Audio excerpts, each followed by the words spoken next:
we've got a lecture here on Joyce Carol Oates' Where Are You Going, Where Have You Been? Two-part lecture I'm going to offer up here, and please bear with me. My voice is about to give out. I've got a cold, so I hope you can understand me, and I hope it goes well. This is one of, in my opinions, one of the most interesting, intriguing, and really deep short stories of the 20th century by an American writer. We're going to delve right into it. Every time you read it, there's something more to it. I've read it for many years. I've read it over and over again. And every time I find something new in it. The layers are very, very interesting to it. Of course, if you've read it, naturally, you know that it's about Connie and Connie's family and what happens. It's a fairly straightforward story. There's only really two places where the setting takes place. One is when she's out driving around at the drive-in with friends, and then in her home the next day. Many people don't recognize this or don't realize this, but up at the top of the story you'll see that it's dedicated to Bob Dylan, the pop singer of the 1960s, folk singer. We'll come back to that a little bit later on. What kind of girl is Connie? Well, she is 15, flirtatious, not overly so, but, you know, interested kind of sort of in boys. She's very much into pop music, and she has very much a this worldly outlook. I mean, she's not into, like, deep spiritual things. She's not really into school very much. She's kind of into just being a teenager, and that's about all she thinks about.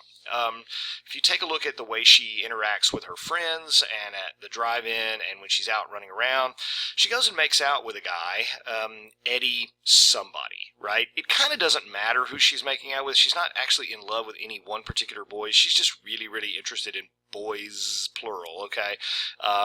And, you know, pretty much when it comes to making out, any boy will kind of do. I don't want to, she's not loose or anything like that, but she's just kind of not in love with him. She just kind of wants to explore a little bit and see what things are like making out with a guy, right? But I mean, this is not, I mean, she's not a really great 15-year-old. She's not a terrible 15-year-old. 15 is a really interesting age, especially for young women.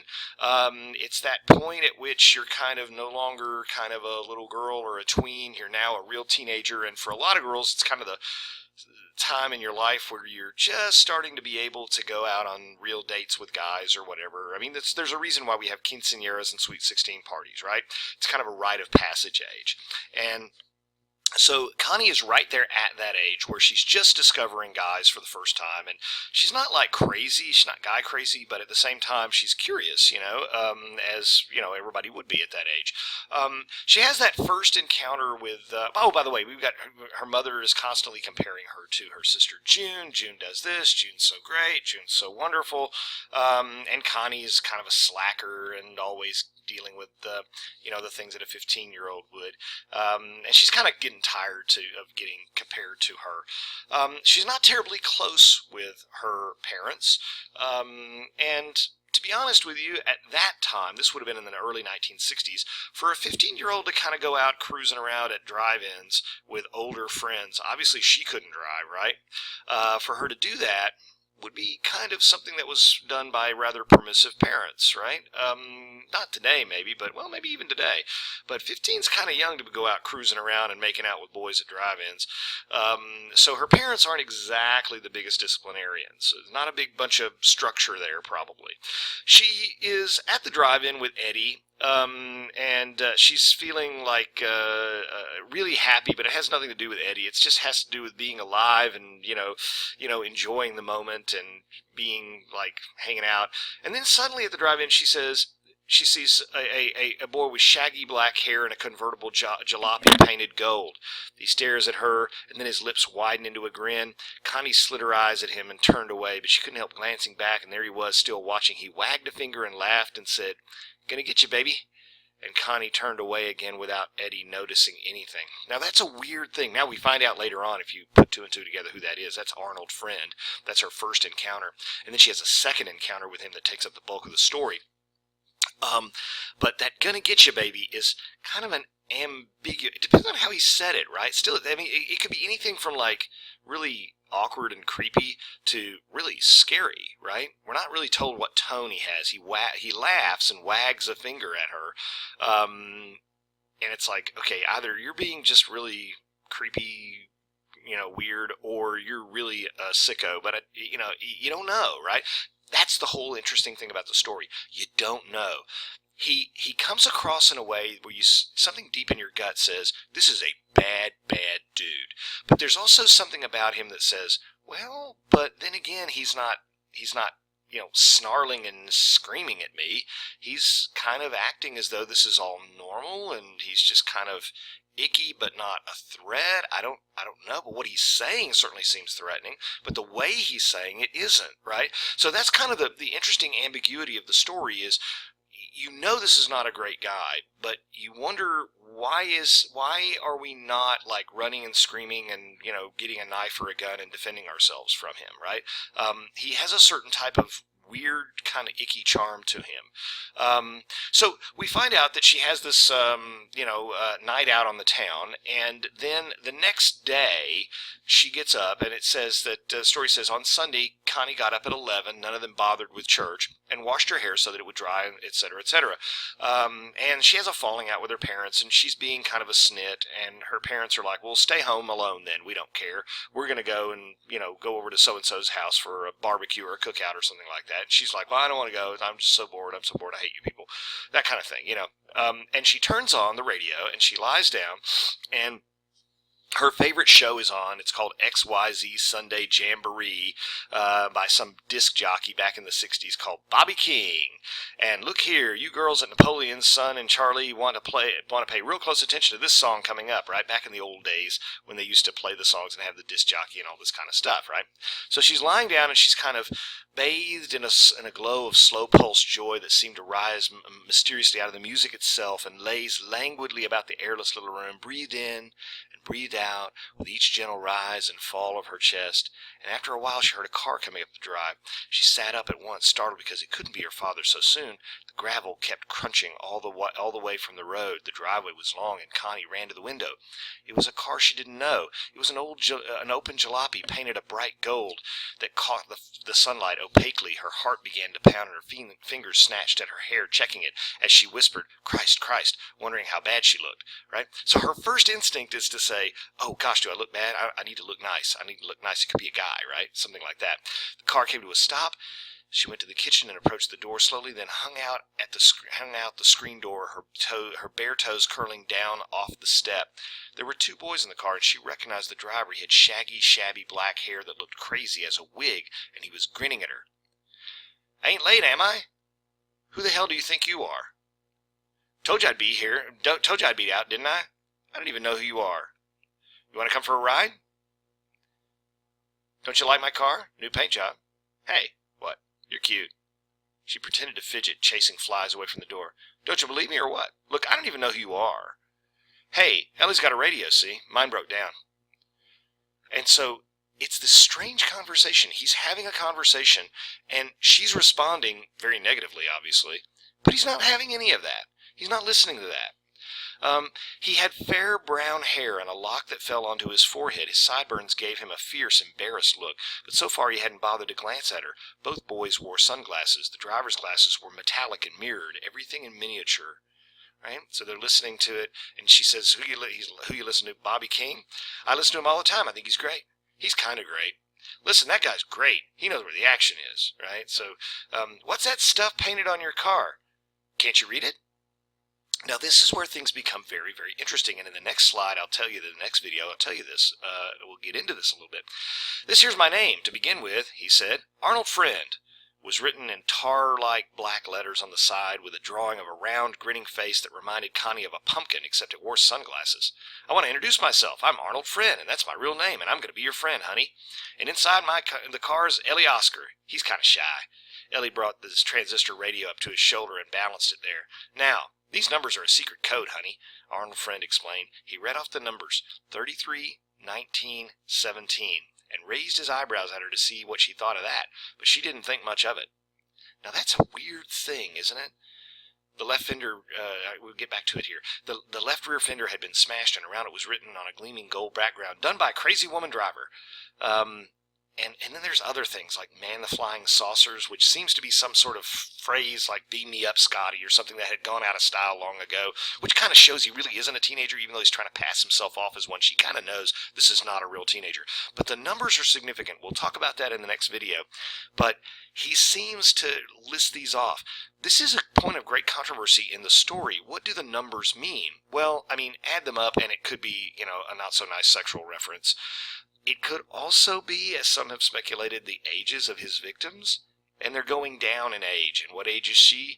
15, right? But there's another theory that if you go out and take a look at, among some of the literary criticism, you'll see has a considerable amount of currency. So he goes on and tries to get her into the car, and she's like, I'm not going, right? And he's like, nah, come on. She says, at one point she says, how do you know what my name is? It's Connie. Maybe it is and maybe it's not. I know my Connie, he said, wagging his finger. Now, this is really weird because he seems absolutely assured that he knows this girl. And she's going, he knows a lot. How could he know all this? How does he know? And later, he even knows all the names of her friends. And he even knows where her parents are at the time, right? And he says, come on, I'm just going to go for a ride, Connie, sweetheart. I never said my name was Connie, but I know what it is. I know your name and all about you. Lots of things. I took a special interest in you, such a pretty girl, and found out all about you. Like I know your parents and sister are gone somewheres, and I know where and how long they're going to be gone, and I know who you were with last night, and that your best friend's name is Betty, right? Now, this is getting really scary and creepy, right? Listen, Betty Schultz, Tommy Finch, Jimmy Pettinger, Nancy Pettinger, Raymond Stanley, Bob Hutter. Do you know all those kids? I know everybody. Look, you're kidding. You're not from around here. Sure. But how come I never saw you before? Sure, you saw me before. Don't you remember? Yeah? And he says he gave her his mark, right? He puts a mark. He said, didn't you see me put my sign in the air when you walked by? What sign? My sign. And he drew an X in the air leaning out toward her. They were maybe 10 feet apart. Now, here's the deal, okay? She says, how old are you? And he says, I'm 18. She's like, the hell you are, right? Maybe I'm 18. 18? No way, right? And something very strange is going on here. He grinned to reassure her, and lines appeared at the corners of his mouth. His teeth were big and white. He grinned so broadly his eyes became slits, and she saw how thick the lashes were, thick and black as if painted with a black tar-like material. Then abruptly he seemed to become embarrassed and look over his shoulder. At Ellie. There's a point at which Ellie says, do you want me to pull the phone cord out, right? Ellie's not messing around. And he gets angry at Ellie for that. He doesn't want him to do that. So it's a very odd and disturbing conversation. And it involves this psychological manipulation. Why does he not just go and grab her and, haul her out to the car and drive off with her? Why does he not just take her by force? He won't do it. He makes a deal with her. It's not so much a deal as it is a promise. I'm not coming in there to grab you unless you scream or something like that. Then all bets are off, right? But I'm not coming in. I'm not going to come. It's a screen door. That's all that separates them. It's a very thin thing. And she doesn't know whether to run or call for help or what to do. She has no idea what to do. And he's basically toying with her, playing with her. He says, we ain't leaving until you come with us. Like hell I am. If my father comes and sees you, he ain't coming. He's at a barbecue. How do you know that? He says, Aunt Tilly's right now. They're drinking, sitting around. It's almost as though he can, the way he describes it, it's almost as though he can see them. We'll get to that in the next video as well. And he says, yes, I'm your lover. You don't know what that is, but you will. I know that too. I know all about you. But look, it's real nice, and you couldn't ask for nobody better than me or more polite. I always keep my word. I'll tell you how it is. I'm always nice at first, the first time. I'll hold you so tight and you won't think you have to try to get away or pretend anything because you know you can't. And I'll come inside you and it's where it's all secret, and I'll give it, and you'll give in to me and you'll love me. Shut up, you're crazy. People don't talk like that. You're crazy. Honey, you still listen? Get the hell out of here. Be nice, honey. Listen. I'm going to call the police, right? But even this, she says Christ, right? Even this sounded forced. Then he began to smile. Honey, listen, here's how it is. I always tell the truth. I ain't coming in the house after you. You better not. I'm calling the police if you don't. Honey, I'm not coming in there, but you are coming out here. You know why? You listening, honey? Hey? As soon as you touch the phone, I don't need to keep my promise and can come out inside. You won't want that, right? This is really, I mean, it's so disturbing to see this play out. And she doesn't know what to do. Do I run? Do I call? Do I lock the door? What do I try to do? And suddenly, at one point, he turns all of this around on her and says, no, your daddy is not coming. And yes, you had to wash your hair and you washed it for me. It's nice and shining, all for me. And thank you, sweetheart. And so on. Shut your mouth and keep it shut, he says to Ellie, because it's like, this ain't none of your business. The other thing, his appearance. What's he wearing? He's wearing a t-shirt, and he's kind of buff, but something weird about his boots, right? He's kind of short, like he's wearing like elevated boots or something, so he looks a little taller, and the wig looks fake, and when he takes his sunglasses off, you can see that he's wearing some sort of makeup or concealer or something, because he's much paler behind, with his eyes behind his sunglasses as he is with the glasses on. They go on, and it gets weirder and weirder, the conversation. It becomes even more disjointed. And she says, at one point he says something very cryptic about the old lady down the road. He says, hey, you know that old lady down the road, the one with the chickens and stuff? You know her? She's dead. This is Connie. She's dead. Dead? What? You know her? She's dead. Don't you like her? She's dead. She isn't here anymore. But you don't like her? I mean, you got something against her? Some grudge or something? Then his voice dipped as if he were conscious of a rudeness. He touched the sunglasses perched on the top of his head as if to say that, as if to make sure they were still there. Now you be a good girl. What are you going to do? Just 2 things or maybe 3. But I promise it won't last long and you'll like me the way you like people you're close to. You will. It's all over for you here. So come on out. You don't want your people in any trouble, do you? And that's where the threat against the family comes, right? So he twists things so that he wants her, he's playing a mind game. He wants her to go with him on her own, allegedly, right? Or at least he wants to convince himself that she went with him willingly. And he frames it as, you're sacrificing yourself for your family, because if I'm still here when they get back, I'm going to kill them all, is the implied threat. But if you come with me, you're saving your family's life. You're better than they are, right? It's just unbelievably manipulative. You're better than they are. They would never do this for you. So you're superior to them. Something that every teenager feels, like I'm better than my parents, I'm better than my family, they don't understand me, I'm nobler, I'm somehow, misunderstood, they don't care about me like I deserve to be. He's pushing every single button he can because he wants her to come out. Even though it's coercion, he's, in his twisted mind, he's trying to make her do something as though it appears she did it of her own will. Right? Then afterwards he can say, well, she went with me because she wanted to, right? In a twisted little way like that, right? So she finally does. You don't want them to get hurt. Now get up, honey. Get up all by yourself. She stood. Now turn this way. That's right. Come on over here. Ellie, put that away. Didn't I tell you, you dope, you miserable, creepy dope? And so on and so forth. Then she put out her hand against the screen. She watched herself push the door open slowly, as if she were back safe somewhere in the other doorway, watching this body and this head of her long hair moving out in the sunlight where Arnold Friend waited. My sweet little blue-eyed girl, he said in a half-sung sigh that had nothing to do with her brown eyes, but was taken up just the same by the vast sunlit reaches of the land behind him and on all sides of him, so much land that Connie had never seen before and did not recognize except to know what she was going to, that she was going to it. And that's the end, right? You and I are saying, don't go, right? But she goes, okay? And that's the end of the story. We don't find out what happens. We have to assume that something terrible happened, right? Or, in the next video, there'll be some alternative possibilities here. Is this allegorical? Is this not intended to be sort of literal? To what extent is this a story in part about a young person going out into the big, wide, scary world? Now, I know that this is a story about somebody who is potentially being kidnapped and God knows what and probably killed, right?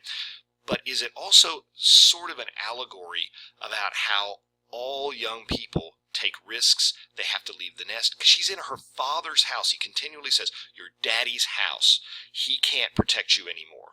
Is this about that rite of passage that everybody goes through in addition to being a story about a girl who has something evidently horrible that happens to her, is Oates trying to tell us something more than that? In the next video, we'll explore that.